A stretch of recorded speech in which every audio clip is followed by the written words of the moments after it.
আমাদের বাড়িতে একটা হ্যাংলা আছে, সবার আগে কোল্ড কফি খেয়েছে, সবার আগে খেয়ে দিয়ে এখন সবার থেকে একটু একটু করে খাচ্ছে। হ্যাংলা ওটা টেস্ট করে দেখছে কোন গ্লাসেরটা কিরকম খেতে। না, ওরটা আলাদা দিয়েছি তো, কিছু বলার নেই। এই আর চিকেন পকোড়া খাবি না? আর নেই চিকেন পকোড়া, এবার ওগুলো আমরা খাবো। যা চিকেন পকোড়া আছে এবার ওগুলো আমরা খাবো। যা, না না কিছু দেওয়া যাবে না। কি চিকেন পকোড়া খেতে ভালোবাসে সত্যি বাবা, কিছু বলার নেই।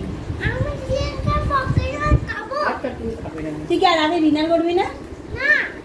খাবে না, আর খাবে না, ছেড়ে দাও। হয়ে গেল আজকে রাতের ডিনার, চিকেন পকোড়া আর কোল্ড কফি। খুব সুন্দর হয়েছে। এখন যদিও বা 8:30 বেজে গেছে। খুব সুন্দর ডিনার আমাদের। Good night, good night.